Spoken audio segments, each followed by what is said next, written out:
Hi everyone, welcome to our online classes में आप सभी का स्वागत है। जैसे कि आप जानते हैं कि आप ओएसएच यानी occupational safety health working condition rule हम लोग पढ़ रहे हैं फिलहाल। उसमें हम लोग चैप्टर नंबर 10 तक पूरी तरह से कवर कर चुके हैं। बहुत अच्छे से एक एक लाइन कवर किए हैं अभी तक हम लोग। ठीक है। Occupational safety health and working condition code central rules, basically central rule 2026 ये हम लोग पढ़ रहे थे। इसमें हम लोगों ने चैप्टर नंबर 10 तक लाइन बाय लाइन डिटेल में पढ़ा, एक भी लाइन छूटा नहीं है। मैं लाइन की बात करूँ कि एक भी लाइन नहीं छूटा है, मिस नहीं हुआ है। इतने अच्छे से हम लोग पढ़े हैं और टेस्ट जो मैं अभी डाला हूँ उसके हिसाब से आप लोगों का नंबर बहुत अच्छा आ रहा है, तो बहुत अच्छी बात है। ठीक है।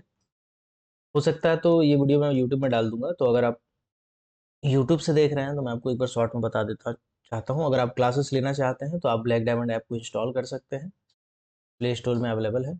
बेसिकली ब्लैक डायमंड ऐप आपका प्ले स्टोर में अवेलेबल है। प्ले स्टोर में जाकर आपको सर्च करना है ब्लैक डायमंड, ये आपको लोगो के साथ मिल जाएगा। ब्लैक डायमंड का लोगो 5 स्टार रेटिंग है, इसको आप इंस्टॉल कर लीजिएगा। एंड्रॉयड फ़ोन के लिए अवेलेबल है ये।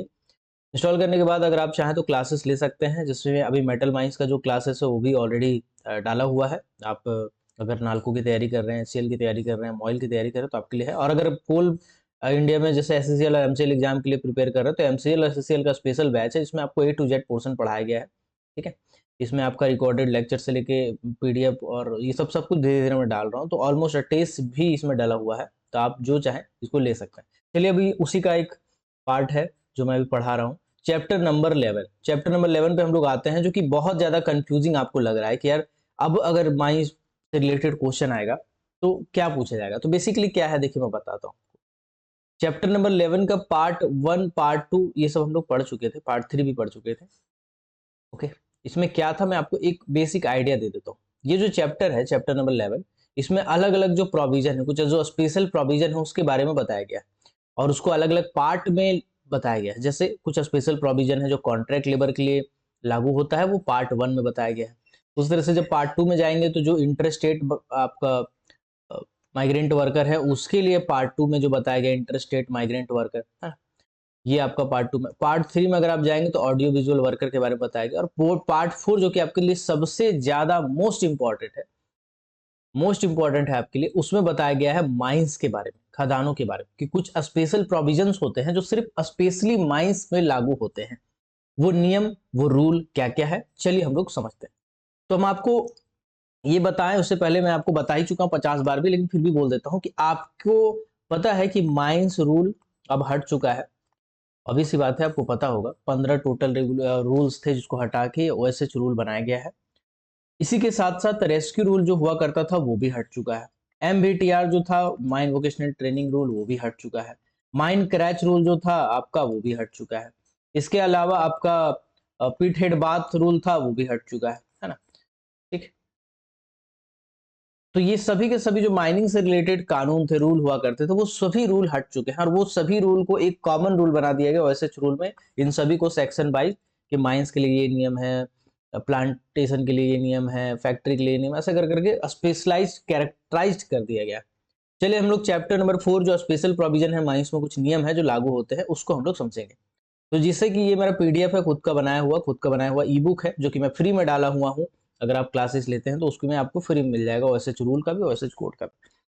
तो ये चैप्टर नंबर 4 माइंस में क्या लिखा है, चलिए हम लोग पढ़ते हैं। बोला गया है इस हिस्से में खदान में मैनेजमेंट की योग्यता, मैनेजर का क्या योग्यता होता है, मेडिकल जांच की प्रक्रिया, rescue station, vocational training centre और उससे जुड़े और भी कुछ बेहद दिलचस्प नियम पढ़ने वाले हैं, जो बहुत ही इंपॉर्टेंट है आपके लिए आज की डेट में, बहुत बहुत बहुत ज्यादा इंपॉर्टेंट।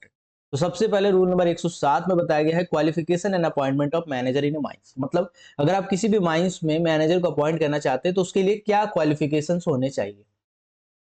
अब आप बोलोगे यार कि सीएमआर में सर जो दिया हुआ है वो अब कैंसिल हो गया, सीएमआर 2017 तो लागू है ना, और एमएमआर में जो दिया हुआ है वो क्या कैंसिल हो गया, एमएमआर 1964 61 तो लागू है ना।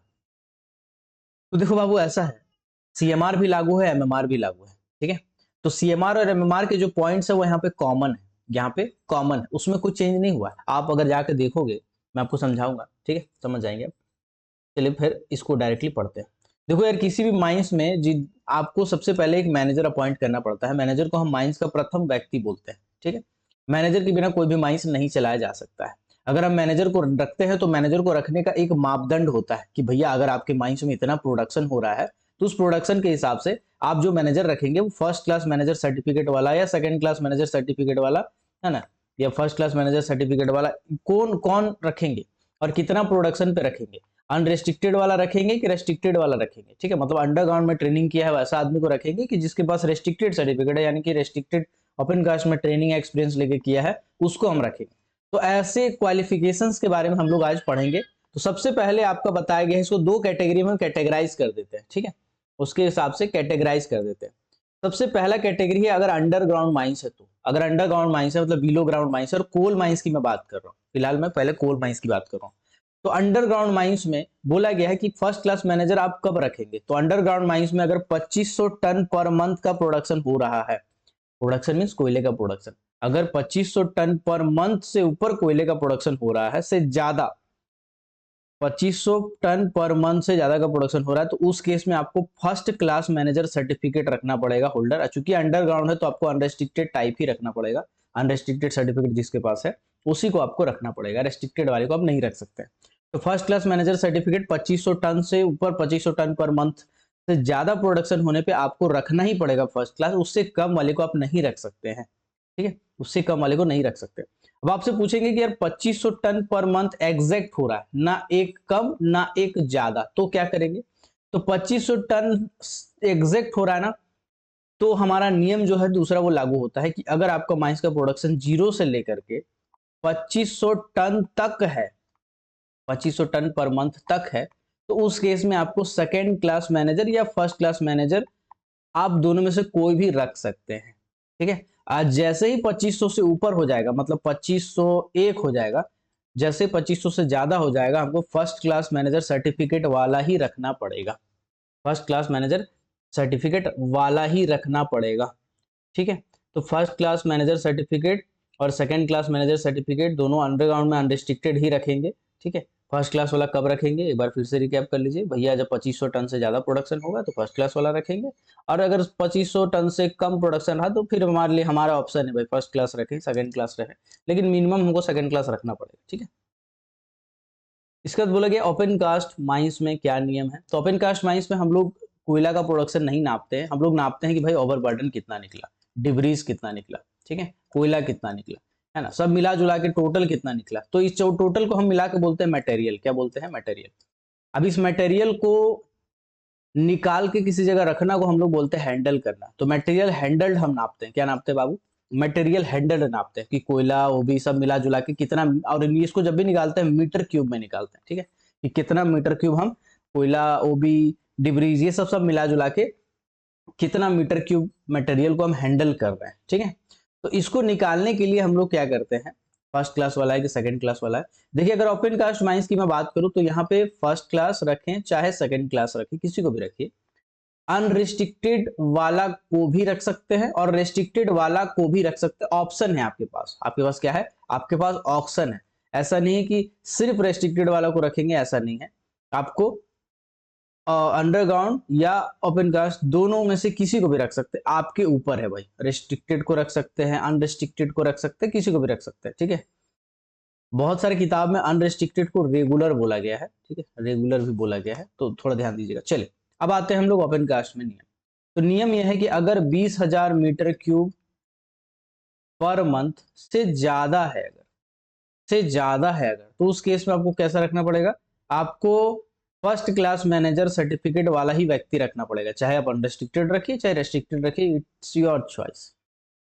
और जैसे ही आपका 20,000 मीटर क्यूब से कम हो जाएगा, 20,000 मीटर क्यूब है या उससे कम है, तो उस केस में आपको फर्स्ट क्लास और सेकंड क्लास दोनों में से ऑप्शन मिल जाएगा, भाई आप दोनों में से किसी को भी रख सकते हैं, फर्स्ट क्लास वाले को भी रख सकते हैं और सेकंड क्लास वाले को भी रख सकते हैं। अब सवाल ये है कि सर जो सीएमआर में जो नियम है मैनेजर का अपॉइंटमेंट वाला, क्या वो चेंज हो गया है, अगर हमारा ओएसएच रूल में ये दिया हुआ है तो क्या हम ओएसएच रूल वाला टिक करेंगे, अगर हमको दिया हुआ है कि ओएसएच रूल में ये नियम है और सीएमआर में अगर नियम है, तो हम कौन सा वाला टिक करेंगे, ओएसएच रूल वाला टिक करेंगे कि सीएमआर 2017 वाला टिक करेंगे, क्योंकि भाई दोनों हमारे लिए लागू है, सीएमआर 2017 अभी भी वैलिड है, उसको तो इनवैलिड किया नहीं गया है। तो देखो बाबू आप ना एक बार किताब पलट के देखना, जो नियम यहाँ लिखा हुआ है ना वही नियम सीएमआर 2017 में लिखा हुआ है, ठीक है। मैं आपको एक बार दिखा देता हूँ official notification, just a second. आपको मैं ले चलता हूँ सीएमआर वाला में। देखिए यहाँ पे सीएमआर में खोल के रखा हूँ। सीएमआर में आप देखेंगे यहाँ पे अपॉइंटमेंट ऑफ मैनेजर लिखा हुआ है, क्वालिफिकेशन अपॉइंटमेंट ऑफ मैनेजर।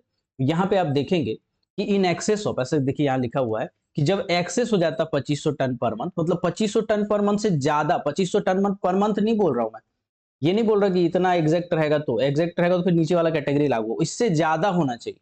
तो 2500 टन पर मंथ से जैसे ही ज्यादा हो जाएगा तो उस केस में हमको क्या करना पड़ेगा, हमको फर्स्ट क्लास मैनेजर सर्टिफिकेट वाला रखना पड़ेगा, जो कि not restricted to open cast mines होगा, माने अनरेस्ट्रिक्टेड टाइप होगा, ठीक है। और 2500 से कम हो जाएगा या 2500 से ज्यादा नहीं हो, मतलब 2500 के बराबर हो, तो उस केस में हमको फर्स्ट क्लास या सेकंड क्लास दोनों में से ऑप्शन मिलेगा, हम किसी को भी रख सकते हैं। अब इसी बात है, अनरिस्ट्रिक्टेड की बात मैं कर रहा हूँ। सेम नियम यहाँ पे है भाई। इसके बाद देखिए मटेरियल मटेरियल हैंडल में ओपन कास्ट में लिखा हुआ 20,000 क्यूबिक मीटर से ज्यादा जब हो जाएगा तो फर्स्ट क्लास वाला रखेगा, 20,000 मीटर क्यूब से कम रहेगा या उसके बराबर रहेगा तो उस केस में हमको फर्स्ट क्लास सेकंड क्लास दोनों में ऑप्शन मिलता है। तो नियम देखिए वहां यहाँ दोनों सेम है। आप अगर पढ़े रहोगे, आपको दोनों नियम पता रहेगा, तो आप अगर पढ़े रहोगे तो आपको पता रहेगा कि हाँ भाई ये सीएमआर वाला ही उठा के वहां डाला है, ओएसएच रूल में जो डाला है यहीं से उठा के डाला है। आपके लिए कोई बदलाव नहीं हुआ, आपको कंफ्यूज नहीं होना है ना, आपको कंफ्यूज नहीं होना। और कंफ्यूज करेगा बाबू एग्जाम, मैं गारंटी दे रहा हूं आपको कंफ्यूज करेगा एग्जाम। आपसे क्वेश्चन कैसे पूछेगा मैं बताऊं, क्वेश्चन ऐसे पूछेगा, as per OSH CW rule 2026 the appointment of manager must be first class manager certificate holder unrestricted for coal mines, है ना। इफ प्रोडक्शन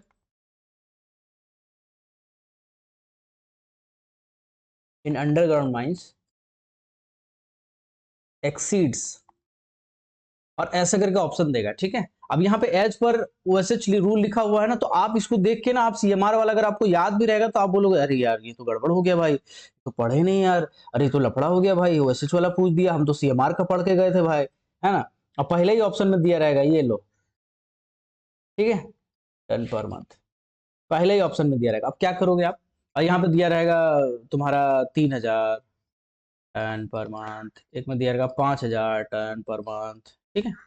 अब आप कंफ्यूज हो जाओगे, आपको लगेगा ओएसएच रूल में कुछ अलग नियम होगा यार, सीएमआर वाला नहीं होगा भाई, सीएमआर वाला नहीं होगा, नया नियम आया है, हम तो पढ़े ही नहीं। नहीं, आप अगर अच्छे से पढ़े रहोगे तो आप अच्छे से टिक कर पाओगे। 2500 टन पर मंथ से ज्यादा एक्सीड हो जाने पे हमको अंडरग्राउंड माइंस में ओएसएच रूल रहे चाहे सीएमआर रहे, दोनों में एक ही चीज वाला लिखा हुआ है बाबू, वहां से उठा के यहाँ डाल दिया और कुछ बात नहीं है, तो एकदम घबराने वाली बात नहीं है, ठीक है। चलिए, यहाँ तक क्लियर है। अब इसके बाद आते हैं और आगे, ये मेरा खुद का बनाया हुआ पीडीएफ वो ई बुक है जो मैं जिसे पढ़ा रहा हूँ, बहुत ही सिंपल लैंग्वेज में लिखा हूँ, अगर आप खुद से भी पढ़ोगे तो आपको बहुत अच्छे समझ में आ जाएगा, ठीक है।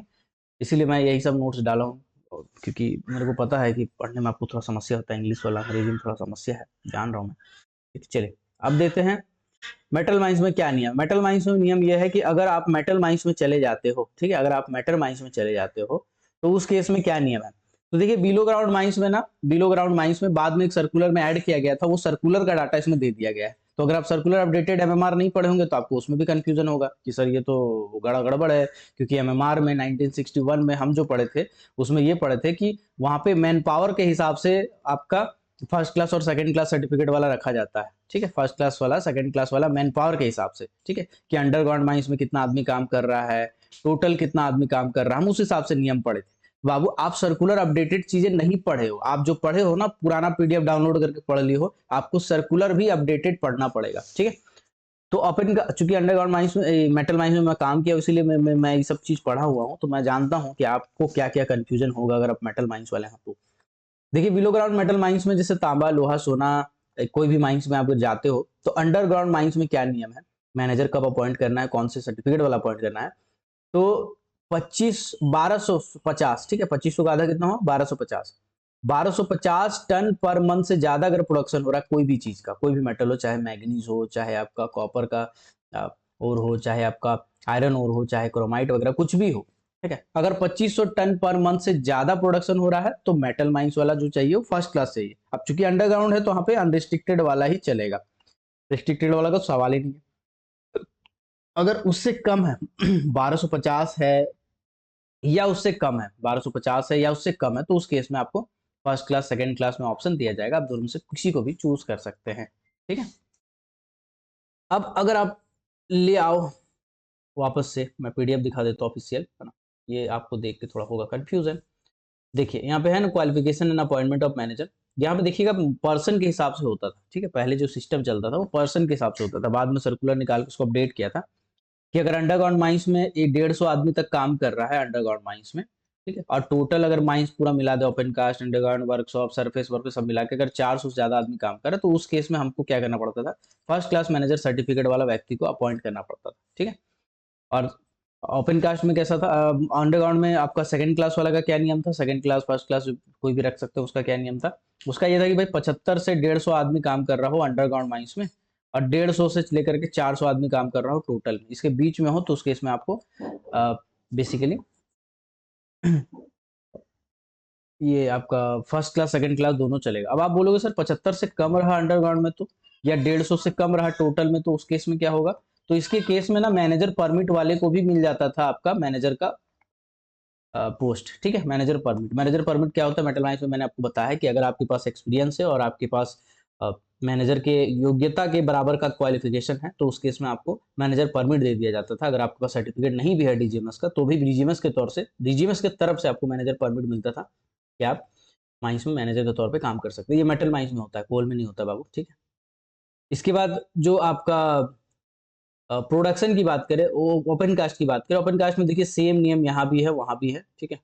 मीटर क्यूब वाला जो नियम है वो यहाँ पर भी है वहाँ पर भी, 20,000 मीटर क्यूब वाला जो है वो सेम है। तो ऐसा नहीं कि बहुत ज़्यादा बदलाव हो गया है, नया नियम आ गया, तो पुराने पुराने डाटा भी बहुत कुछ है जिसमें चेंजेस नहीं हुआ है, ठीक है। तो 1250 वाला मैंने बता दिया। ओपन कास्ट माइंस में देखिए यहाँ पर भी सेम नियम है, ओपन कास्ट कोल हो चाहे मेटल हो दोनों में बराबर ही नियम चलता है कि 20,000 मीटर क्यूब से अगर ऊपर है, ठीक है, 20,000 मीटर क्यूब पर टन पर मंथ से ऊपर अगर मटेरियल हैंडल्ड है तो उस केस में आपको फर्स्ट क्लास मैनेजर सर्टिफिकेट वाला ही रखना है, और अगर 20,000 मीटर क्यूब से कम है तो फर्स्ट क्लास सेकंड क्लास वाले को ही आप मैनेजर के तौर पे रख सकते हैं, ठीक है। अब अगर मान के चलिए ऐसा है कि जहाँ पे मिक्स्ड टाइप के माइंस है, जहाँ पे अंडरग्राउंड भी है और ओपन कास्ट भी है, ऐसे माइंस है तो वहां पे सिर्फ और सिर्फ फर्स्ट क्लास मैनेजर सर्टिफिकेट वाले व्यक्ति को ही आप रखेंगे, ठीक है। चलिए अब आते हैं तेल के कुएं में। देखो तेल के कुएं में ना अलग अलग क्वालिफिकेशन के लोगों को हमको रखना पड़ता है, ठीक है। तेल के कुएं में मैनेजर के तौर पे हमको अलग अलग क्वालिफिकेशन वाले रखने पड़ते हैं, अलग अलग पोस्ट भी हो जाता है, जैसे जूलॉजी के लिए अलग से मैनेजर रख लेते हैं, मैनेजर जूलॉजिकल जियो फिजिक्स है ना ऐसा करके, या फिर हम टेक वाला पोर्शन के लिए भी रख सकते हैं, अगर वो टेक्निकल जैसे आपका बीटेक किया हुआ है पेट्रोलियम इंजीनियरिंग में, उसका 2 एमटेक किया हुआ है ना, तो ऐसा ऐसा करके जो टेक्निकल वाले होते हैं उनको भी रखते हैं। तो बेसिकली यहाँ पे क्या है, यहाँ पे आपका बोला गया है कि अगर टेक्निकल वाला है, जैसे फॉर एग्जांपल बीटेक किया हुआ है, ठीक है, तो उस केस में उसका जो एक्सपीरियंस है वो 10 साल चाहिए मैनेजर बनने के लिए, ठीक है। और अगर मान लीजिए आपका बीटेक वाला नहीं है, बीएससी एमएससी पीजी एमएससी ऐसा करके बना हुआ है, पोस्ट ग्रेजुएट डिप्लोमा किया हुआ है ना, पोस्ट ग्रेजुएट एमएससी किया हुआ है फिजिक्स में, चाहे जियो फिजिक्स में, जियोलॉजी में, केमिस्ट्री में, ऐसा कुछ किया हुआ है, तो इस केस में इसका एक्सपीरियंस जो होगा वो 15 साल होगा। कितना होगा? 15 साल होगा। किसके लिए बाबू? मैनेजर बनने के लिए। अगर आप पेट्रोलियम माइंस में मैनेजर बनना चाहते हैं तो बीटेक अगर पेट्रोलियम वगैरह किए हुए हैं तो आपको 10 साल लगेगा एक्सपीरियंस, और अगर आप नॉन टेक वाला में किए हुए हैं जैसे बीएससी एमएससी वगैरह करके बैठे हैं तो एमएससी करने के बाद 15 साल का एक्सपीरियंस आपके पास होना चाहिए, ठीक है। सिंपल सा नियम है। चलिए अब बढ़ते हैं आगे। Code not to apply in certain cases. अब ये जो लिखा हुआ है ना यार, code not to apply in certain cases, इसको देख के लोग घबरा गए होंगे, तोते उड़ गए होंगे कि यार ये तो माइंस एक्ट तो रद्द हो गया है, माइंस एक्ट 1952 तो रद्द हो गया है। तो अब ये वाला जो नियम है इसको हम लोग समझते हैं। तो देखो इसको समझने के लिए ना मैं एक बार माइंस एक्ट का आपको दिखाता हूँ पीडीएफ। रुक just a second, just a second, open कर लेता हूँ। चलिए मैं पीडीएफ खोल लिया हूँ, चलिए मैं आपको दिखाता हूँ।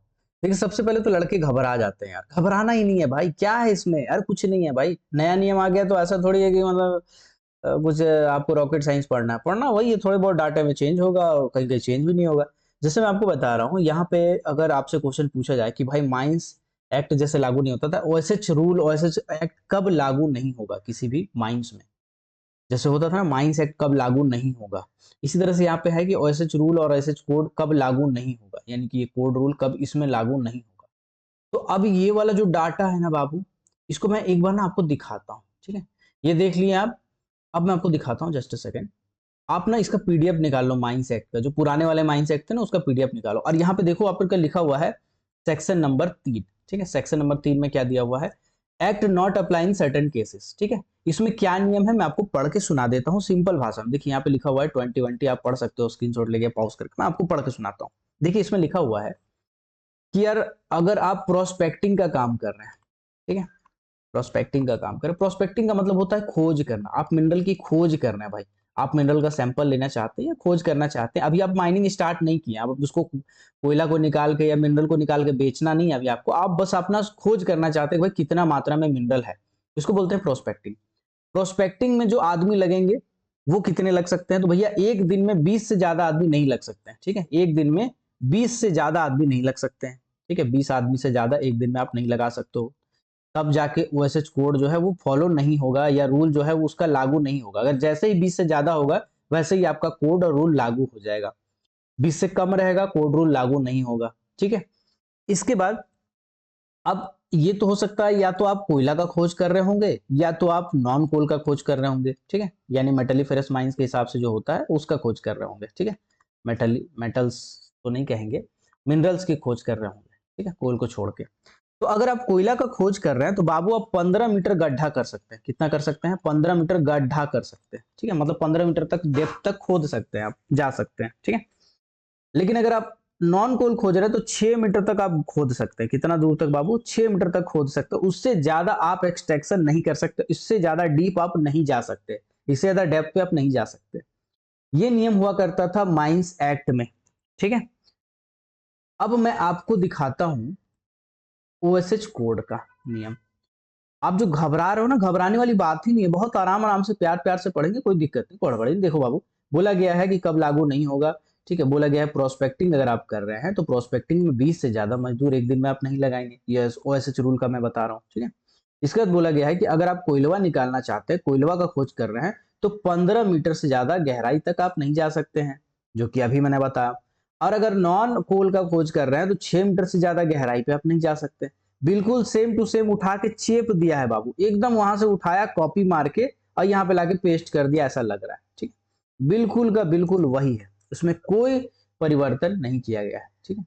तो प्रोस्पेक्टिंग के केस में आप समझ गए कि भाई प्रोस्पेक्टिंग के केस में ओएसएच कोड और रूल कब लागू रहता है और कब लागू नहीं होता है। तो जैसे ही इस पर्टिकुलर लिमिट को क्रॉस कर जाएगा वो लागू हो जाएगा। लिमिट क्या है, लिमिट ये है कि भाई प्रोस्पेक्टिंग अगर कर रहे हैं, मिनरल का खोज कर रहे हैं, तो एक दिन में 20 से ज्यादा आदमी नहीं लगाएंगे आप। अगर कोयलवा का खोज कर रहे हैं तो 15 मीटर से ज्यादा गड्ढा नहीं करेंगे आप। और अगर नॉन कोयला का खोज कर रहे हैं तो 6 मीटर से ज्यादा गड्ढा नहीं करेंगे आप। अगर आप ये नियम में रहते हैं तो ओएसएच कोड आपके लिए लागू नहीं है ना, या ओएसएच रूल आपके लिए लागू नहीं है, ठीक है। अब बोला गया है कि भैया आप अंडरग्राउंड माइंस नहीं बना रहे, अंडरग्राउंड का टनल या सुरंग ऐसा कुछ नहीं बना रहे हो, एक्सप्लोसिव का इस्तेमाल नहीं कर रहे हो, क्योंकि जैसे ही आप टनल बनाते हैं वो कितनों गड्ढा रहे उससे कोई मतलब नहीं है, वैसे रूल कोड लागू हो जाएगा। अगर आप एक्सप्लोसिव का इस्तेमाल कर रहे हो वैसे कोड रूल लागू हो जाएगा, बिल्कुल ऐसे ही जैसे माइंस एक्ट में हमने पढ़ा था, ठीक है। चलिए फिर से माइंस एक्ट का पीडीएफ खोलते हैं, जो आप पढ़े हैं हम उसी को दिखाते हैं कि आपको एकदम घबराने वाली बात नहीं है, ठीक है। चलिए ये तो हमने समझ लिया।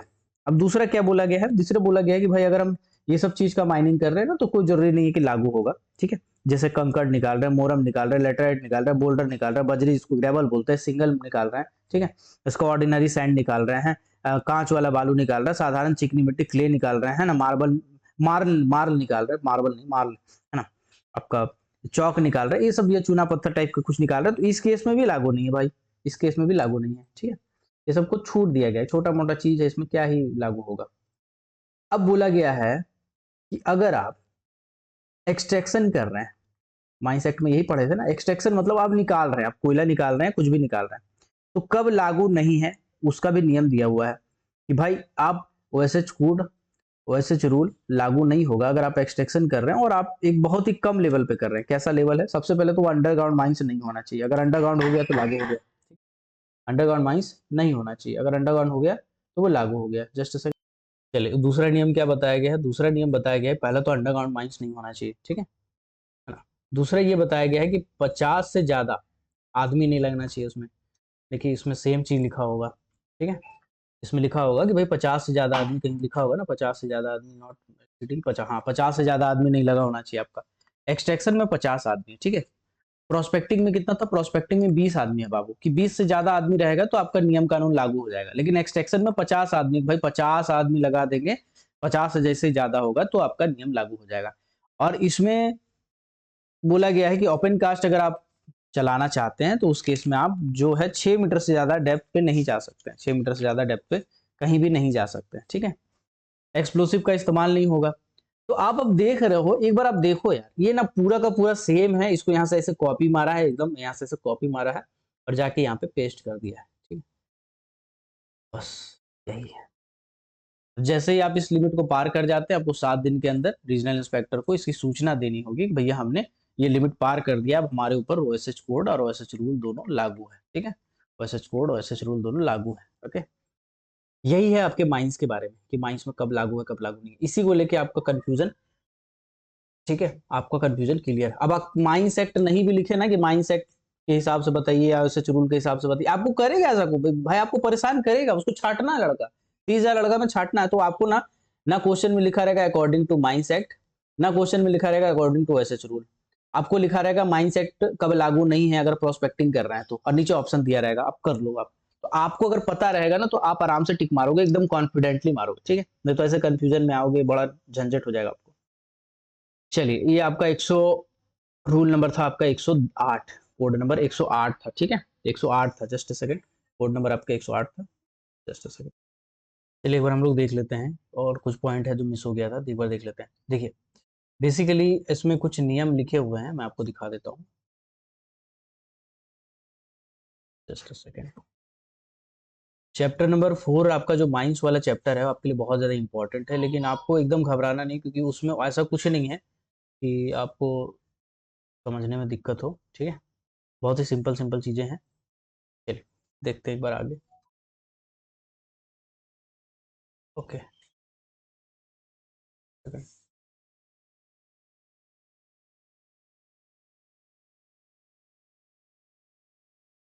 ठीक है, देखिए यहाँ पे कुछ नियम लिखे हुए हैं, जैसा मैंने आपको कहा ना, ओएसएच कोड और ओएसएच रूल कब लागू नहीं होगा, तो जब भी लागू हो नहीं हो वो तो कंडीशन मैंने आपको बता ही दिया, लेकिन कुछ ऐसे नियम होते हैं जो हमेशा लागू रहते हैं, कुछ ऐसे नियम होते हैं जो हमेशा लागू होते हैं, जैसे कि रूल नंबर आपका 35 है, रूल नंबर 38 है, 40 है, 41 है, ठीक है, और 44 है, ठीक है।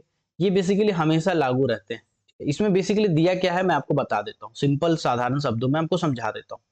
इसमें दिया हुआ है कि अगर किसी भी माइंस में आप जा रहे हो या किसी भी जगह पे आप जा रहे हो, चाहे प्रोस्पेक्टिंग कर रहे हो, चाहे आप आपका माइनिंग एक्सट्रैक्शन कर रहे हो, तो वेंटिलेशन देने की आपकी जिम्मेदारी होगी। अगर आप ऑनर एम्प्लॉयर है तो आपका जिम्मेदारी होगा कि वहाँ का वेंटिलेशन ठीक रहे, वहाँ का टेम्परेचर कंट्रोल में रहे, वहाँ का ह्यूमिडिटी आपके कंट्रोल में रहे, ह्यूमिडिटी एकदम नॉर्मलाइज हो, न्यूट्रलाइज हो, ठीक है, वहाँ पे नॉक्सियस गैसेस ज्यादा ना हो, है ना, वहाँ पे आपका जो फैक्ट्री से निकलते वाली टॉक्सिक गैसेस होती हैं वो सब ज्यादा ना हो, ठीक है ना, आपका धुआं वगैरह ये सब ज्यादा ना हो। इसके बाद आपको पीने का पानी, है ना, पीने का पानी, बेसिक जो ह्यूमिडिटीज होती है वो आपको देना है। तो ये सब लिखा हुआ है आपके रूल नंबर, आपके धारा कोड नंबर 35, 38, 40, 41 और 44 में। तो यही सब लिखा हुआ है कि ये जो बेसिक चीजें हैं, बेसिक इम्यूनिटीज है, ये किसी भी तरह से वॉयलेट नहीं हो सकता। आपका कोड फॉलो हो चाहे नहीं हो, ये कोड तो फॉलो होगा ही, कि वेंटिलेशन देना है, टेम्परेचर देना है ठीक से, ह्यूमिडिटी कंट्रोल में रखना है, नॉक्सियस गैसेस का प्रिकॉशन लेना है और कंट्रोल में रखना है, फैक्टर जो होते हैं फैक्ट्री वगैरह में जो टॉक्सिक गैसेस वगैरह होती हैं उसको डी न्यूट्रलाइज कर देना है, धुआं जो बाहर निकलता है एटमोस्फेयर में, इन्वायरमेंट में, उसको हमको फिल्टर करके निकालना है, उसके बाद पीने का पानी वगैरह आपको देना है। तो ये जो बेसिक चीजें हैं, जो बेसिक आपका हक है, वो तो कोई छीन नहीं सकता, चाहे लागू हो चाहे ना हो, ठीक है। चलिए यहाँ तक आपका क्लियर हो गया। अब हम लोग देखते हैं आगे और समझते हैं आगे की पूरी बात, ठीक है। चलिए एकदम लाइन बाय लाइन हम लोग आते हैं ताकि कुछ छूट ना जाए, हमसे मिस ना हो जाए। अब आते हैं इनिशियल मेडिकल एग्जामिनेशन और पीरियोडिक मेडिकल एग्जामिनेशन। देखो ये सबसे बड़ा जो चेंज हुआ उसमें से वन ऑफ द चेंज ये है कि पहले जो पीएमई होता था वो चाहे माइंस हो, चाहे फैक्ट्री हो, चाहे कहीं पर भी हो, आपका जो पीएमई होता था पहले वो 5 साल में होता था, कि हर 5 साल में आपका पीएमई किया जाता था, पीरियोडिक मेडिकल एग्जामिनेशन हर 5 साल में होता था, ठीक है।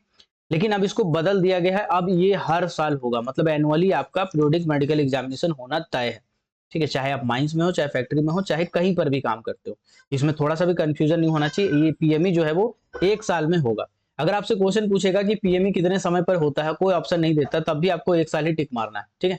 यानी कि एक चीज दिमाग में रख लीजिए कि जब कोई क्वेश्चन पूछेगा और उसमें according to mines act, according to mines rule, according to rescue rule, ऐसा लिखेगा नहीं तब तक आपको पुराना, मतलब तब अगर लिख देगा तभी पुराना नियम माना जाएगा। और अगर ऐसा कुछ नहीं लिखता है, सिर्फ आपको पूछता है ड्रिंकिंग वाटर या टॉयलेट, तो आपको एकदम नया हिसाब से, जो नया कानून है उसी के हिसाब से टिक करना होगा। जब तक कि पुराना वाला मेंशन ना करे, आपको सब नया के हिसाब से टिक करना होगा।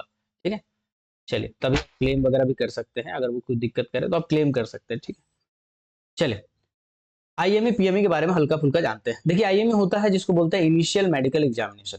इनिशियल मेडिकल एग्जामिनेशन, ये क्या होता है, जब आप कभी नौकरी लगता है आपका नया नया, तो नौकरी लगने के टाइम आपका एक मेडिकल एग्जामिनेशन होता है, जांच होता है, जो किया जाता है, जो कि एक स्टैंडर्ड होता है कि आप माइंस में काम करना चाहते हैं या ऑफिस में काम करना चाहते हैं, उस हिसाब से अलग अलग स्टैंडर्ड होता है, स्टैंडर्ड ऑफ फिटनेस जिसको बोलते हैं, उसके हिसाब से आपका एग्जाम, मेडिकल एग्जाम लिया जाता है। ठीक है, तो इस मेडिकल एग्जामिनेशन में जो आईएमई करता है, तो इसमें 7 दिन पहले आपको नोटिस दिया जाता है। ठीक है, 7 दिन पहले नोटिस दिया जाता है। ठीक है, पहले ऐसा स्पष्ट नियम नहीं था कि आईएमई के लिए आपको 7 दिन पहले नोटिस दिया जाएगा, आपको अचानक से बुला लेता था कभी भी, लेकिन आपको कम से कम 7 दिन पहले आप नोटिस देना पड़ेगा आईएमई करने के लिए।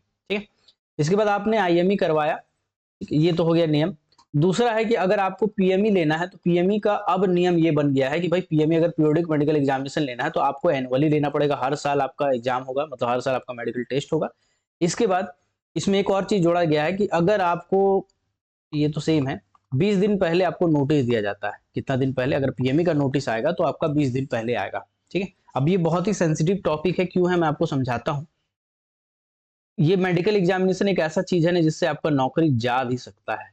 अब आप सोचोगे सर नया नौकरी में अगर अनफिट हो गया तब तो हमको पता है कि नौकरी चला जाएगा, लेकिन अगर मेरा पुराना नौकरी हम पहले से कर रहे हैं, गवर्नमेंट जॉब कर रहे हैं, तो क्या हमारा नौकरी चला जाएगा? जी बिल्कुल चला जाएगा। ये जो बना हुआ है ना कोड, इसमें बहुत गंदा गंदा चीज लिखा हुआ है। मैं आपको समझाता हूँ, आपके लिए बहुत खराब है, ये बहुत ज्यादा खराब है। अगर आप कहीं नौकरी कर रहे हो तो आपके लिए बहुत ज्यादा खराब है। इसमें इतने सारे लूप होल हैं जिसका फायदा मैनेजमेंट आराम से उठा सकती है। चलिए मैं आपको पढ़ के सुनाता हूँ ताकि कोई पॉइंट मिस ना हो जाए। खदानों में शुरुआती और समय समय पर होने वाली स्वास्थ्य जांच, आईएमए पीएमई। हर खदान के मालिक को यह इंतजाम करना होगा कि खदान में नौकरी चाहने वाले हर व्यक्ति की नौकरी शुरू करने से पहले इनिशियल मेडिकल एग्जामिनेशन जरूरी हो। खदान के पहले से काम कर रहे सभी कर्मचारी एनुअली, यानी कि साल में एक बार, पीरियोडिक मेडिकल एग्जामिनेशन करवाया जाएगा।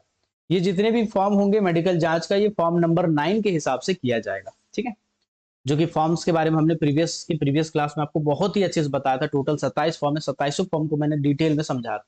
ठीक है, फिर बोला गया अगर डॉक्टर को लगता है कि किसी मजदूर को धूल के कारण होने वाली बीमारी है, जैसे न्यूमोकोनासिस, सिलिकोसिस, एस्बेस्टोसिस, ऐसा कुछ भी है, ऐसा डस्ट से रिलेटेड कोई खतरा है, डस्ट से रिलेटेड कोई बीमारियां है, तो उस केस में जो पीएमई है ना, उसका छाती का एक्सरे करेगा, और करने के बाद है ना जल्दी जल्दी उसका एक्सरे वगैरह सब कराएगा। ठीक है, जितना हो सकता है एक्सरे, ये आपका एक्सरे कराना मैंडेटरी है, या पीएमई भी ले सकता है। अगर आपको लगता है किसी भी शक है तो आप पीएमई बीच इंटरवल में भी कर सकते हैं। ऐसा तो 1 साल का नियम है, लेकिन अगर आपको लगता है नहीं इस आदमी को है दर्द, बीमारी, डस्ट, ऐसा कुछ भी है, तो आप वहां पे 6 महीना में भी करवा सकते हैं। ये आपके ऊपर है, डॉक्टर के ऊपर, मेडिकल ऑफिसर के ऊपर। ठीक, अब जो मेडिकल ऑफिसर होगा वो कौन रहेगा मैं आपको बता देता हूँ। सबसे पहले मेडिकल ऑफिसर फुल टाइम रहेगा, ऐसा नहीं कि पार्ट टाइम आया पैसा लेके चला गया। पार्ट टाइम आएगा तो करप्शन भी बढ़ जाता है। मान लीजिए 1 घंटे का उसको 2000 रुपये मिल रहा है, ठीक है, तो वो कोशिश करेगा किसी को अनफिट करके उससे हम थोड़ा सा ज्यादा एट ले। लेकिन सरकारी रहेगा तो चांसेस कम रहेगा, कि नौकरी जाने का खतरा है, बहुत सारी चीजें हैं, इसीलिए फुल टाइम डॉक्टर रखा जाता है। क्वालिफाइड मेडिकल प्रैक्टिशनर होगा, गवर्नमेंट मेडिकल ऑफिसर भी हो सकता है, या प्राइवेट वाला भी आप ले सकते हैं, जिसके पास एमबीबीएस की डिग्री हो। ठीक है, इसके बाद रजिस्ट्रेशन होना चाहिए, और इसके बाद आपका आईएलओ का जो चेस्ट रेडियोग्राफी होता है, इसका ट्रेनिंग होना चाहिए। चेस्ट रेडियोग्राफ क्या होता है? बेसिकली एक्सरे वगैरह करना, और आपका ईसीजी वगैरह किया जाता है, तो उसी केस में इको टेस्ट वगैरह जो होता है, सब बेसिक आइडिया उसको होना चाहिए, एक्सरे करने का, है ना, इको टेस्ट करने का, 2D इको टेस्ट जिसको बोलते हैं। ठीक है, जिसमें चेस्ट को नापा जाता है, पल्मोनरी फंक्शन टेस्ट वगैरह होता है, तो इसका आइडिया होना चाहिए। ऐसा नहीं कि खाली एमबीबीएस करके बैठा हो, नहीं, इसके अलावा कुछ टेस्ट के भी आइडिया उसके होनी चाहिए। ठीक है, और ऑक्यूपेशनल हेल्थ सेफ्टी का उसके पास सर्टिफिकेट होना चाहिए। इसमें नहीं लिखा है, कोड में लिखा है, ऑक्यूपेशनल हेल्थ सेफ्टी का उसके पास सर्टिफिकेट होना चाहिए, उसका ट्रेनिंग किया हो, है ना, और नहीं किया हो तो जो ज्वाइनिंग के 1 ईयर के अंदर उसको ट्रेनिंग करवाया जाएगा। ठीक है, तो बेसिकली डॉक्टर कौन है इसमें? डॉक्टर ये है, समझिएगा, कोई भी डॉक्टर चलेगा जी, बिल्कुल चलेगा, उसके पास एमबीबीएस होना चाहिए। साथ ही साथ ऑक्यूपेशनल हेल्थ सेफ्टी का एक ठो कोर्स होता है है ना। ये कोर्स करना चाहिए, ये कोर्स का सर्टिफिकेट उसके पास होना चाहिए। अब ये कोर्स अगर मान लीजिए नहीं किया है, कोई एमबीबीएस वाला डॉक्टर किसी कंपनी में घुस गया है एग्जाम देके या कोई भी करके, तो कंपनी की जिम्मेदारी होगी कि 1 साल के अंदर उसको वो ट्रेनिंग करवाए। 1 साल के अंदर जो ऑक्यूपेशनल हेल्थ सेफ्टी का है उसका ट्रेनिंग करवाए। ये तो उसका क्वालिफिकेशन है ही मेडिकल ऑफिसर का। इसके साथ ही साथ इसको आईएलओ यानी इंटरनेशनल जो आपका अंतर्राष्ट्रीय प्रणाली है ना, उसके हिसाब से जो चेस्ट का रेडियोग्राफ होता है वो उसको आना चाहिए। इसमें आपका एक्सरे होता है, 2D इको टेस्ट होता है, ठीक है, ये सब इसको आना चाहिए, ये आपको आना चाहिए, तो जाके आप मेडिकल ऑफिसर बन सकते हो और आप आईएमई या पीएमई कंडक्ट कर सकते हैं, ठीक है। अब बोला गया नोटिस ऑफ मेडिकल एग्जामिनेशन, क्या क्या लिखा हुआ है मैं आपको समझाता हूँ। सबसे पहला कि मान लीजिए आप नौकरी की शुरुआत करना चाहते हो तो कम से कम 7 दिन पहले नोटिस आपको दिया जाएगा। पहले ये नियम नहीं था, पहले आईएमई के लिए फोन करके बुला लेता था कि बाबू रुक जाओ, आपका डॉक्यूमेंट वेरिफिकेशन हो गया, कल ही आप मेडिकल ले लो। लेकिन अब ऐसा नहीं कर सकता, अब आपको 1 हफ्ता का कम से कम समय देगा, ठीक है। दूसरा ये बोला गया अगर पीएमई करना चाहते हो तो कम से कम 20 दिन पहले आपको लिखित में नोटिस देगा, ठीक है। और एक कॉपी कर्मचारी का पुराना रिकॉर्ड के साथ भेजा जाएगा डॉक्टर को, ताकि जैसे जो पुराना पहले पीएमई अगर किए हुए हैं आप, तो पुराना जो रिकॉर्ड है आपका पीएमई का, उसके हिसाब से उसके साथ आपका मेडिकल रिकॉर्ड के साथ आपका भेजा जाएगा करने के लिए, ठीक है, मेडिकल जांच करने के लिए उसके साथ भेजा जाएगा। इसके बाद क्या बोला गया, अगर कोई कर्मचारी किसी ठोस कारण से पहली बार नहीं पहुंच पाता है, मान लीजिए पहला नोटिस आया है और वो नहीं कारण पहुंच पाया, तो उसको कोई ठोस कारण बताना पड़ेगा, भाई हमारा ऐसा था वैसा था जिसके कारण हम नहीं पहुंच पाए मेडिकल एग्जाम देने। तो उस केस में उसको फिर से नोटिस दिया गया, लेकिन अब 10 दिन के अंदर दोबारा नोटिस निकालेगा, 10 दिन के अंदर आपको नोटिस मिलेगा, ठीक है। तो पहला पीएमई वाले के लिए कितना था, 20 दिन था, ठीक है, फर्स्ट नोटिस, समझिएगा। अब सेकेंड नोटिस आपका आया है 10 दिन के पहले, ठीक है। अगर आप सेकेंड नोटिस को भी इग्नोर कर देते हैं ना, तो आप सीधा डिसमिस हो जाएंगे, आपको नौकरी से निकाल दिया जाएगा, आप डिस्चार्ज हो जाएंगे, निकाला जा सकता है। लेकिन अगर आप प्रूफ कर पाते हैं कि हाँ हमारा ऐसा कारण था, हम एक्सीडेंट हो गया था, पैरालिसिस मार दिया था, बच्चा के साथ कुछ ज्यादा ये हो ऐसा हो गया था, तो उस केस में 100 खोज नोटिस पहले आपको इशू करेगा। उस नोटिस का आप जवाब देंगे कि भाई ऐसा ऐसा ऐसा ऐसा कारण है। उससे अगर मैनेजमेंट सेटिस्फाइड है कि हाँ ठीक है सही बात है भाई, इस बेचारे का तो ऐसा तकलीफ हो गया, क्या करें, चलो कोई बात नहीं, फिर से मेडिकल का हम उसको मौका दे रहे हैं, तो दे सकता है, ठीक है। अगर फिर से मेडिकल का मौका दे रहा है तो दे सकता है, अब उसके पास हक है, दे सकता है, ठीक। क्या एंटीवायरस एंटी, लेकिन अगर उसका जवाब संतोषजनक नहीं है तो उसको नौकरी से निकाल दिया जाएगा। आप सरकारी करो प्राइवेट करो कोई मतलब नहीं, आपको टर्मिनेट कर दिया जाएगा, नौकरी से निकाल दिया जाएगा। ये नियम पहले भी था, माइंस एक्ट में भी था। माइंस रूल ओएसएच रूल में कौन सा नया नियम आया है ना, वो मैं आपको बताऊंगा। थोड़ी रुक जाओ, पेशेंस रखो, फॉर्म हम एक ही बार में समझा देंगे बाबू, फॉर्म के लिए आपको एकदम टेंशन नहीं लेना है। इसका बोला गया standard and report of medical examination, मतलब कि आपका फॉर्म नंबर 9 के हिसाब से जांच करेगा, जो मेडिकल फिटनेस का स्टैंडर्ड है उसके हिसाब से आपका जांच करेगा, और जांच करने के बाद ऑनलाइन कॉपी आपको देगा या मेडिकल सर्टिफिकेट मैनेजमेंट को जमा किया जाएगा, ठीक है। एक कॉपी कर्मचारी को देगा, एक कॉपी मैनेजर को देगा, मतलब मैनेजमेंट को देगा, और एक कॉपी रिकॉर्ड के तौर पे रखा जाएगा, ठीक है। मैनेजमेंट का मतलब मालिक होता है ना। तो एक कॉपी आपका कर्मचारी यानी कि जो टेस्ट करा है उसका, एक कॉपी आपका मैनेजर के पास रहेगा, और एक कॉपी डॉक्टर अपने पास रखेगा, ठीक है। अब कुछ स्पेस बातें, अब सबसे पहली बात कि भाई जो रिकॉर्ड है, जो मेडिकल का जांच का रिपोर्ट है, ठीक है, वो कितना दिन तक संभाल के रखा जाएगा, ये क्वेश्चन बहुत बार पूछा है। तो पहले नियम ये था कि 10 साल तक हम संभाल के रखते थे, लेकिन अब ऐसा नियम नहीं है। अब नियम यह है कि भाई जो मेडिकल का रिपोर्ट है, जब तक आप नौकरी में रहते हैं ना उस कंपनी में, तब तक वो आपका रिकॉर्ड को संभाल के रखेगा। अगर आप रिजाइन करके चले गए, आप रिटायर हो गए या कुछ ऐसा हो गया, तो उस केस में उस डेट से जिस दिन आपका डेट ऑफ रिजाइनिंग है उससे 5 साल तक और संभाल के उसको रखना पड़ेगा, 5 साल तक और उसको संभाल के रखना पड़ेगा, ठीक है।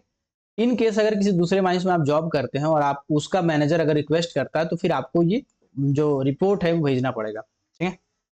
अगर इन केस अगर वो रिक्वेस्ट करता है कि हमको वो रिपोर्ट भेजिए दूसरे माइंस में, अगर मान लीजिए आपने कोल इंडिया को छोड़ के मॉइल को ज्वाइन कर लिया, ये तो बहुत रेयर है क्योंकि मैं मॉइल को छोड़ के कोल इंडिया ज्वाइन किया हूँ, ठीक है। फॉर एग्जाम्पल मैं मान लेता हूँ कि भाई आप कोल इंडिया को छोड़ के मॉइल को ज्वाइन कर लिए, तो अब अगर आप मॉइल में चले गए हैं, तो मॉइल में अगर मैनेजमेंट चाहेगा कि भाई आपका पुराना जो मेडिकल रिकॉर्ड है वो हमको चाहिए, तो आप उसका मदद करेंगे, एप्लीकेशन वगैरह लिखने उखने फॉर्मेटिंग में अपना डिटेल बताएंगे, तो वो मॉइल का मैनेजमेंट जो है वो कोल इंडिया को ईमेल करके मंगा लेगा कि भाई हमारा जो ये एम्प्लॉय है आपके पास से यहाँ आया हुआ है, ज्वाइनिंग किया हुआ है, ऐसा ऐसा ऐसा ऐसा, तो उसका पूरा जो पुराना मेडिकल रिकॉर्ड है वो मेरे को भेजिए। तो ईमेल पे पीडीएफ कॉपी या बाई पोस्ट वो भेज देगा, ठीक है।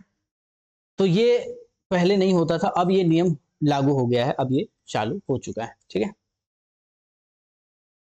इसके बाद जब भी कभी मेडिकल जांच होगा, हर एक जांच का एक आइडेंटिटी होता है, मतलब आधार नंबर वगैरह दर्ज करना मैं आपका मैंडेटरी हो गया है।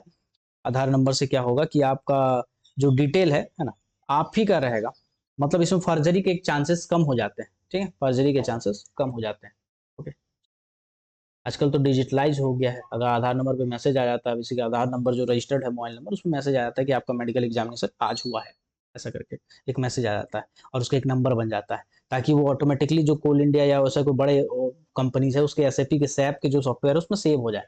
फिर अगली बार ऑटोमेटिकली उसको रिमाइंडर जाता है और उस ऑटोमेटिकली उस रिमाइंडर के हिसाब से जनरेट होता है कि ये लिस्ट जारी होता है कि भाई ये का मेडिकल एग्जाम 1 साल बाद होना है। तो सिस्टम जनरेटेड हो गया है, तो बहुत सुविधा हो गया है, ठीक है। मेडिकल एग्जामिनेशन ऑफ वोमेन में बोला गया है कि भाई महिला कर्मचारी का अगर मेडिकल करवाना है तो महिला डॉक्टर होनी चाहिए, महिला डॉक्टर ही कर सकती है। अगर महिला डॉक्टर नहीं है तो उसके साथ कोई दूसरी महिला का होना अनिवार्य है। ऐसा नहीं कि फीमेल डॉक्टर ही जांच कर लेगा, पूरा नहीं। अगर महिला डॉक्टर नहीं है तो फिर कोई फीमेल महिला उसके साथ रहेगी, फीमेल महिला उसके साथ खड़ी रहेगी, उसके साथ जाएगी अंदर बाहर, है ना, सब जगह, ठीक है। ये है मेडिकल एग्जामिनेशन का नोटिस, बेसिकली महिला का एग्जाम। मेडिकल में और भी कुछ कुछ चीजें हैं, समझते हैं आपको बहुत। ये वाला तो कॉमन है, पुराने बार भी सेम ही था। अगर मान लीजिए ऐसा है कि फर्स्ट मेडिकल एग्जाम में आप अनफिट हो गए बाबू, आप फर्स्ट एग्जाम का हुआ या अनफिट हो गए, या सेकंड बार भी कंपनी में हुआ था फर्स्ट नोटिस में, मतलब कुल मिलाकर के कंपनी ने आपका मेडिकल एग्जाम लेके बोला कि भाई ये आदमी तो अनफिट है यार, हम्म, ये आदमी अनफिट है, तो उस केस में विद इन 30 डेज, चाहे आईएमई हो चाहे पीएमई हो, आपको अगर अनफिट किया है तो आप तुरंत विद इन 30 डेज आपको एपिलेट मेडिकल बोर्ड के पास अप्लाई करना पड़ेगा। एपिलेट मेडिकल बोर्ड के पास, है ना, अप्लाई कर सकते हैं, आप दर्ज कर सकते हैं कि भाई हमको मेडिकल जांच कराना है, ठीक है। और आप अपील करेंगे तो मैनेजमेंट का काम होगा कि भाई 15 दिन के अंदर एपिलेट मेडिकल बोर्ड के बाद जो कन्वेयर है उसको भेजेगा, उसके कन्वेयर को भेजेगा। अब यहाँ पे होता क्या, मैं आपको एक एग्जांपल देता हूँ, कंपनी का नाम नहीं लेता हूँ मैं। मान के चलिए एक्स वाई जेड नाम की एक कंपनी है जो कोयला का माइनिंग करती है और बहुत बड़ी कंपनी है, ठीक है, सरकारी कंपनी है, ठीक है। अब ये कंपनी के पास मेडिकल एग्जाम हुआ, उस मेडिकल एग्जाम में किसी बच्चे को छांट दिया गया, बोला गया कि भाई आप तो अनफिट है। अब ये बच्चा बहुत परेशान है यार, क्योंकि इसको ना एपिलेट मेडिकल बोर्ड के पास अपील करने आता नहीं कि कैसे अपील करें, कहाँ जाएं, किधर भटकें बाबू। तो कुछ नहीं बाबू, होता क्या है कि जो कंपनी आपको छाटा है ना, उसी कंपनी के पास आपको एक एप्लीकेशन देना पड़ता है, ठीक है, एपिलेट मेडिकल बोर्ड का एग्जामिनेशन को लेके। आप इसी के पास जाते हैं और उससे साइन करवाते हैं, है ना, उसके जो भी मेडिकल ऑफिसर होंगे जो आपको छाटे हैं उससे आप साइन करवाना चाहते हैं, आप साइन करवाते हैं, और जो पुराना रिकॉर्ड है उसमें अटैच होता है। और उसके बाद मैनेजमेंट का ये काम होता है कि उस अपील को फॉरवर्ड करे, जो संयोजक होता है, कन्वेनर होता है ना, डीजीएमएस का एक ऑफिसर होता है जो मेडिकल एपिलेट मेडिकल बोर्ड में आपका मदद करता है, काम करता है, संयोजन करता है ना, उसके पास भेजता है। मतलब समझिए डीजीएमएस का एक तो मेडिकल ऑफिसर होता है जो एपिलेट मेडिकल बोर्ड में रहता है, उसके पास ये मैनेजमेंट फॉरवर्ड करता है। फिर वो जो आपका 15 दिन के अंदर फॉरवर्ड करना होता है मैनेजमेंट को, विद इन 15 डेज आपका जो ये आपने अपील किया है उसको विद इन 15 डेज कन्वेनर के पास अप्लाई करना पड़ता है। अगर नहीं किया है तो उस केस में आप, अगर मान लीजिए मैनेजमेंट ऐसा नाटक कर रहा है कि नहीं भेजा है, वो आपने दे दिया एप्लीकेशन, है ना, वो नहीं भेजा है, तो देखो करना क्या है आपको, मैं आपको बता रहा हूँ, सिंपल तरीका में बता रहा हूँ। एक केस हुआ था मेरा, एक तो कोई था, उसके साथ सेम सिचुएशन हुआ था, हाइपरटेंशन में छाड़ दिया था बेचारे को और बहुत परेशान था ये, है ना। मेडिकल ऑफिसर थोड़ा बदमाश था, मेडिकल ऑफिसर बोला तुमको तो छट गया है तो अब तो तुम्हारा नहीं होने वाला है। तो ये लड़का एप्लीकेशन लेके गया तो बोला नहीं करेंगे साइन, जाओ जो करना है कर लो, जाओ तुमको नेता लगाना लाओ, लगाओ नेता। अब ये आदमी परेशान कि भाई कहाँ जाए कहाँ जाए, तो फिर मेरे को फोन लगाया, तो फिर किस्मत से मैं उधर ही था। तो बेसिकली जब भी कभी आप अप्लाई करते हैं ना या अपील करते हैं, कभी भी वर्बल अपील नहीं होता है बाबू, कभी भी वर्बल अपील नहीं होता है। इस अपील को करने के 2-3 रास्ते होते हैं। सबसे पहला ये होता है कि आपने एक पीडीएफ पेपर में लिखा एप्लीकेशन, और एप्लीकेशन में लिखने के बाद मेडिकल ऑफिसर से पहले गए साइन कराने के लिए। साइन कराने के बाद अगर मान लीजिए वो कर दिए तो ठीक है, नहीं किए तो सीधा डिस्पैच कर दीजिए और उसका एक रिसीविंग ले लीजिए कि भैया हमने ये चीज़ डिस्पैच किया, हमने ये चीज़ कंपनी को बताया, और आपका रिसीविंग ले लीजिए, ताकि कल दिन जब आपको कंप्लेन करना पड़े कि भाई हमारा एप्लीकेशन ये देख नहीं रहे हैं, आपको डीजीएमएस को मेल करना पड़ेगा, तो वो काम आएगा अपील वाला, जो आपका डिस्पैच वाला लेटर है ना, वो काम आएगा, इसमें रिसीविंग रहता है, ठीक है। और अगर वर्बली हो जाता है तो बहुत अच्छी बात है, नहीं होता है, वर्बली होने के बाद भी अगर मेडिकल ऑफिसर साइन भी कर दे, तब भी आपको जमा करने से पहले डिस्पैच में ही जमा करना चाहिए, ताकि आपके पास प्रूफ रहे कि भाई आपने जमा किया है। ऐसे में कंपनी आपके साथ अन्याय नहीं कर पाएगी।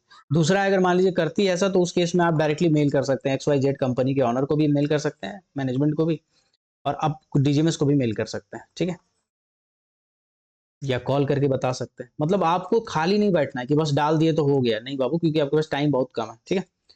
अब जैसे ही मैनेजर को पता चलेगा कि आपने अपील किया है, 15 दिन के अंदर वो फॉरवर्ड करेगा डीजीएमएस को कि इसका एपिलेट मेडिकल एग्जामिनेशन होना है, तो आपका एपिलेट मेडिकल एग्जाम होगा। अब मैं आपको एक चीज बता देता हूँ, हो सकता है जो XYZ कंपनी है वहां पे आपके साथ दुश्मनी था, आपके साथ झगड़ा था, तो आपको छांटने के चक्कर में वो ऐसा कर दिया, ठीक है। या तो ऐसा था कि XYZ कंपनी में करप्शन था जिसके कारण आपको नहीं लिया गया। लेकिन जो डीजीएमएस का होता है ना, एपिलेट मेडिकल बोर्ड, वो पूरी तरह से ट्रांसपेरेंट होता है, और उसके पास जो मशीनरीज रहती है, बहुत ही ज्यादा हाईटेक मशीनरीज रहती है, ठीक है। तो वहां पे आपका बहुत ही रेयर केस है, या ना कि असंभव है कि आपका जो प्रॉब्लम है वो अगर प्रॉब्लम है कुछ तो जेन्युइनली है, और अगर नहीं है तो नहीं है बाप, फिर कोई दिक्कत नहीं, आपको घबराने वाली कोई बात नहीं है। वहां पे आप पूरी तरह से फिट रहेंगे। वहां पे जो डॉक्टर रहते हैं बहुत ही, क्या बोलते हैं उसको यार, काबिल डॉक्टर होते हैं, और उसकी जो मशीनरीज होती है बहुत हाईटेक होती है, तो वहां पे आपके साथ गलत नहीं होगा। अगर आपके साथ वाकई में आप फिट है तो आपको फिट घोषित किया जाएगा, फिर उसके बाद कोई काट नहीं सकता। और अगर आप अनफिट है तो फिर आपको अनफिट घोषित किया जाएगा। कुछ ऐसे केस होते हैं जिसमें वो रिकमेंडेशन देती है कंपनी को कि इसको 6 महीना का समय दीजिए, ठीक है, आगे पढ़ेंगे आप। 6 महीना का समय दीजिए, 6 महीना का समय दीजिए, और 6 महीना इसको ये चीज का, ये बीमारी का उपचार करने का दीजिए, 6 महीना में ठीक हो जाता है, कोई दिक्कत नहीं है। फॉर एग्जाम्पल, मैं आपको एक एग्जाम्पल देता हूँ। मान लीजिए कोई इन्फेक्शन हो गया है, या कुछ ऐसी चीजें हो गई है जो 6 महीना में ऑपरेशन से या कुछ चीजों से ठीक हो सकती है, तो आपको 6 महीना का समय देता है कि भाई 6 महीना में वो चीज ठीक ठाक करके अपना आइए, है ना। बट ये इसके ऊपर है बाबू, ठीक है, ये उसके ऊपर है, मैनेजमेंट के ऊपर है। अगर मैनेजमेंट पहला एग्जाम में ही चाहेगा तो कर सकता है ऐसा, और या फिर एपिलेट मेडिकल बोर्ड के ऊपर है कि अगर वो चाहे तो कर सकती है। लेकिन अगर उसको लगता है कि ना इसका कोई उपाय नहीं है, तो फिर वो नहीं देगी आपको समय, फिर आप वहीं से खत्म आपका, है ना। एपिलेट मेडिकल बोर्ड में कितने मेंबर रहते हैं, कौन कौन रहते हैं, समझते हैं हम लोग, ठीक। तो बेसिकली एपिलेट मेडिकल बोर्ड में एक तो आपका इंस्पेक्टर कम फैसिलिटेटर होगा, जो आपका मेडिकल ऑफिसर होगा, जिसको हम लोग मेडिकल ऑफिसर होगा, डीजीएमएस का ऑफिसर कह सकते हैं, ठीक है। और दो ठो डीजीएमएस जिसको नॉमिनेट करेगा, नॉमिनेट मतलब चुनेगा, है ना, सरकारी डॉक्टर चुन लेगा दो ठो, चाहे राज्य सरकार हो चाहे केंद्र सरकार हो, दो ठो डॉक्टर चुनेगा, एलोपैथिक क्वालिफाइड डॉक्टर, है ना। सिविल सर्जन लेवल का कम नहीं होता है ये, मतलब सर्जन वर्जन टाइप का होता है, अच्छा डॉक्टर होता है, बड़ा डॉक्टर होता है, समझिए एमबीबीएस भी किया होता है वो, और सर्जन वर्जन का कोर्स भी किया हुआ रहता है, मतलब एमबीबीएस प्लस एमडी वगैरह, मतलब अच्छा खासा डॉक्टर होता है, ठीक है, उसके पास एक्सपीरियंस वगैरह भी रहता है। वैसे लोगों को डीजीएमएस चुनती है, अच्छे अच्छे ऑफिसर को चुनती है। तो यहाँ पे जो डॉक्टर होते हैं बहुत ही एक्सपीरियंस रहते हैं और बहुत ही काबिल डॉक्टर होते हैं। तो 3 रहते हैं टोटल। कितने मेंबर है बाबू? 3 मेंबर है। साल में कितनी बार बैठते हैं? 4 बार बैठते हैं। अभी इस बार तो बताया नहीं है, लेकिन जनरली 4 बार बैठते हैं। इसमें नहीं लिखा है वैसे रूल में। 4 बार बैठते हैं साल में, 3 मेंबर होते हैं टोटल। पहला मेडिकल ऑफिसर होता है डीजीएमएस का। दूसरा आपका दूठो डॉक्टर होता है ना, जो आपका डीजीएमएस नॉमिनेट करता है, मतलब चुनता है। वो डीजीएमएस का आदमी नहीं रहता, डीजीएमएस चुनता है 2 सरकारी डॉक्टर को, चाहे राज्य सरकार हो चाहे केंद्र सरकार हो। उस पर्टिकुलर एरिया में जो अच्छे डॉक्टर हैं उसको चुन के रखती है, ठीक है। ओके, आगे बढ़ते हैं। बोला गया है कि अपीलेट मेडिकल बोर्ड में आपको फॉर्म 9 के हिसाब से दोबारा जांच करने का, और अंतिम फैसला फॉर्म 10 में आता है कि फाइनली आपका जो रिपोर्ट है वो फॉर्म 10 में आता है, ठीक है। अब यहाँ पे एक जो लाइन है ना, रूल नंबर 120, ये बहुत गंदा रूल है बाबू, बहुत गंदा रूल है। पहले ऐसा रूल नहीं हुआ करता था, पहले ये रूल नहीं था, लेकिन अब ये रूल आ गया है, और ये इतना ज्यादा मिसलीडिंग रूल है। इसमें कहीं भी लिखा हुआ नहीं है क्लाउज और भी एक्स्ट्रा। मैं पढ़ के सुनाता हूँ क्या लिखा है लाइन बाय लाइन। मतलब अनफिट पाए जाने पे लोगों के काम करने पर रोक। सुनिएगा, मैं हिंदी में सिंपल भाषा में लिखा हूँ, ये मेरा ई बुक है, बहुत जल्दी बुक बन के लॉन्च होने वाला है। अगर कोई व्यक्ति मेडिकल टेस्ट या अपीलेट बोर्ड की जांच में अनफिट पाया जाता है, तो मेडिकल रिपोर्ट आने के 30 दिन के बाद उससे खदान में कोई काम नहीं कराया जाएगा, और न ही उसे नौकरी पर रखा जाएगा। समझ रहे हैं हम क्या बोल रहे हैं आपको? अगर आप अनफिट हो गए ना, तो 30 दिन के अंदर आपको नौकरी से निकाल देगा बाबू। कितना दिन? 30 दिन के अंदर। समझ रहे? 30 दिन के अंदर नौकरी से निकाल देगा, नौकरी से निकाल देगा। मैं सही बोल रहा हूँ, नौकरी से निकाल देगा। कुछ केसेस में छूट दिया जा सकता है, अगर डॉक्टर को लगता है कि ये बीमारी ठीक हो सकता है, या कुछ ऐसी बीमारी है जो गंभीर असर नहीं करेगा काम पे, तो 6 महीने के लिए उसको नौकरी कंटिन्यू करने देगा और उस टाइम बोलेगा भाई अपना जाके अपना जाँच-वाँच ये अपना इलाज कराइए और इलाज करा के फिर से मेडिकल कराइए और मेडिकल में फिर आपको फिट कर देगा। ठीक है? ये दूसरा नियम है। पहले क्या होता था माइंस एक्ट में, मैं आपको बता रहा हूँ। पहले माइंस एक्ट में ये था कि अगर मान लीजिए आप मेडिकली अनफिट हो जाते हैं, ठीक है? अगर आप मेडिकली अनफिट हो जाते हैं, तो अनफिट होने के बाद आपको नौकरी से नहीं निकाला जाता था। आपको एक अल्टरनेट काम दिया जाता था। फॉर एग्ज़ाम्पल मैं आपको समझाता हूँ। फॉर एग्ज़ाम्पल आप एक माइनिंग सरदार है जो फील्ड में जाते हैं और जाके काम करते हैं, धूप में रहते हैं और ऐसा काम करते हैं। आपको फेफड़ा से रिलेटेड कोई बीमारी हो जाए, चेस्ट से रिलेटेड कोई बीमारी हो जाए, हफनी टाइप की कुछ बीमारी हो जाए, अब आप माइंस में जा रहे हैं तो आपको बहुत दिक्कत हो रहा है ना? तो अब आपका मेडिकल एग्ज़ाम हुआ तो पता चला चेस्ट में कुछ तो ऐसा बड़ा प्रॉब्लम बताया आपको, ठीक है?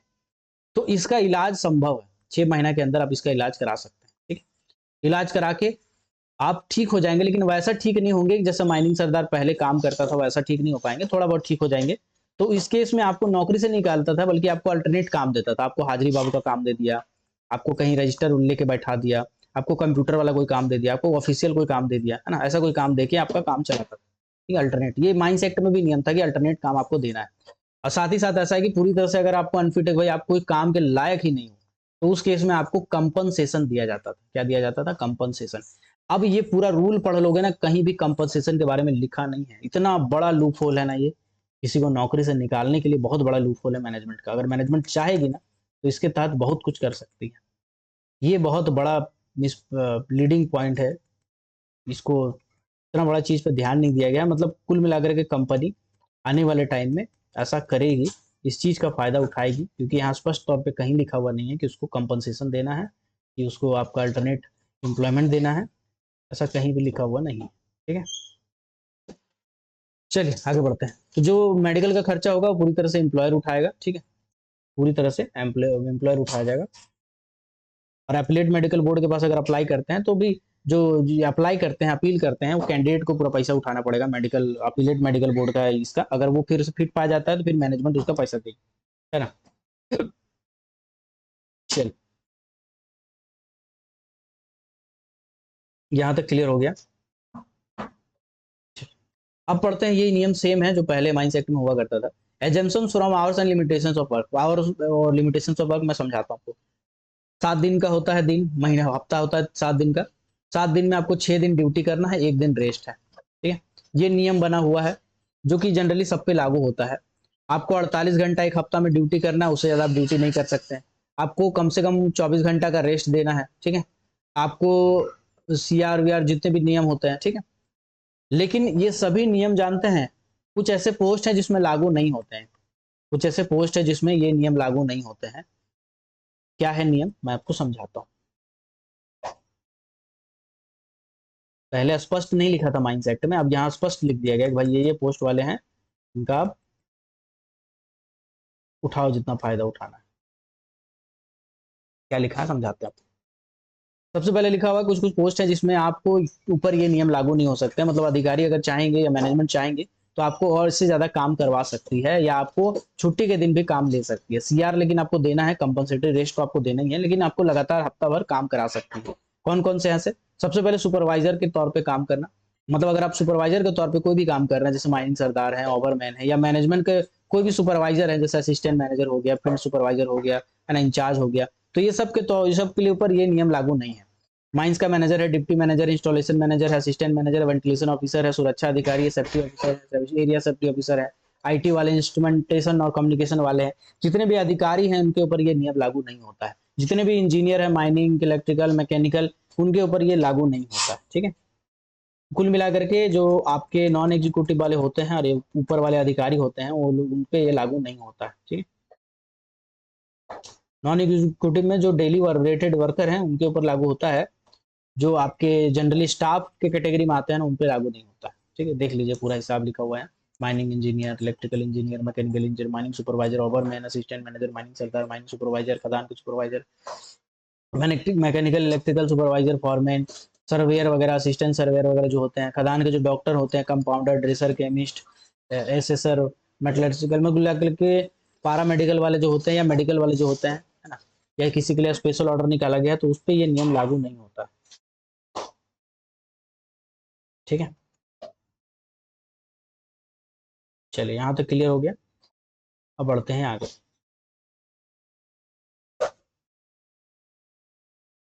चलिए जो कुछ फॉर्म्स था मेडिकल वाला, देखिए मैंने लास्ट में लिख दिया है, जो ई बुक है जो मैं अपने क्लासेस में डाला हूँ, शेयर किया हूँ, इस ई बुक में मैंने एक काम किया है, जितने भी फॉर्म्स है ना एनेक्चर 7 के अंदर, वो सब मैंने यहाँ पे दे दिया है। कितने एनेक्चर है वो भी मैंने इसमें लिख दिया, एनेक्चर 1 2 3 4 5 6 सब में क्या क्या है, एकदम सिंपल साधारण हिंदी भाषा में, ताकि आप खाली पढ़ो और आपको समझ में आ जाए। सेक्शन नंबर 7 में, एनेक्चर नंबर 7 में जो टोटल 27 फॉर्म है, सभी 27 फॉर्म के बारे में मैंने इसमें लिख दिया है। ठीक है, तो मेडिकल वाला जितना फॉर्म है उसको भी मैंने कैटेगराइज भी कर दिया है कि बाबू कि कौन कौन सा कैटेगरी का कौन कौन सा फॉर्म है। जैसे जैसे मैं आपको दिखाता हूँ, जस्ट अ सेकंड। जैसे रजिस्ट्रेशन लाइसेंसिंग से जुड़े ये सब फॉर्म है, form 1 2 form 3 form 4 form 5 form 11 है ना। आपका कागजात और नोटिस से जुड़ा हुआ ये सब है ना, जैसे फॉर्म 6 है, फॉर्म 7 है, फॉर्म 9 है, फॉर्म 12 है, ठीक है, फॉर्म आपका 25 है। फिर आपका मेडिकल से जुड़ा हुआ 3 फॉर्म है, ठीक है, तीनों को हम लोग एक बार देख लेते हैं, क्योंकि मेडिकल वाला भी हम लोग पढ़े हैं। सबसे पहले फॉर्म नंबर 8। फॉर्म नंबर 8 में क्या होता है, जब कभी भी कर्मचारी को, माइंस का जो भी कर्मचारी है, खदान का कर्मचारी को छोड़ के, सॉरी, खदान के कर्मचारी को छोड़ के अगर किसी को भी मेडिकल जांच का ये जो फॉर्म होता है, ये होता है आपका फॉर्म नंबर 8। फॉर्म नंबर 9 में है कि मेडिकल जांच जो माइंस में होता है ना, उसका जो जांच रिपोर्ट होता है वो फॉर्म नंबर 9 में दिया जाता है। और अपीलेट मेडिकल बोर्ड के बाद जब अप्लाई करते हैं आप, है ना, तो उसके द्वारा जो सर्टिफिकेट जारी किया जाता है फॉर्म नंबर 10 में जारी किया जाता है। ठीक है, तो मेडिकल वाला ये 3 फॉर्म है, आपको याद रखना, मैंने कैटेगराइज कर दिया है सब। ठीक है, ताकि आपको बहुत सुविधा हो जाए। यहाँ देखिए पूरा कैटेगराइज कर दिया है। ओके, देखिए बाबू जो माइंस वाला चैप्टर है बहुत लंबा है, तो इसको मैं एक और लेक्चर रिकॉर्ड करके डालूंगा अभी, जस्ट अभी का अभी। तो फिलहाल आज अभी के लिए इतना ही रखते हैं। ठीक है, माइंस वाला पूरा देख लेना बाबू, आधा अधूरा छोड़ोगे तो बहुत दिक्कत हो जाएगा। ठीक है, बहुत दिक्कत हो जाएगा, मैं बता रहा हूँ बहुत दिक्कत हो जाएगा, इसको तो छोड़ना ही नहीं है। और तो आपको लगता है वैसे रूल और वैसे कोड से क्वेश्चन नहीं पूछेगा, तो फिर आप समझिए 20 25 30 नंबर तक छोड़ रहे हैं आप एग्जाम में। हो सकता है 30 30 35 35 नंबर का पूछ दे वैसे रूल और कोड, नए नियम जो आते हैं उससे ज्यादा पूछा जाता है। चलिए मिलते हैं अगले क्लास में, तब तक के लिए keep watching, keep supporting, till then, जय हिंद।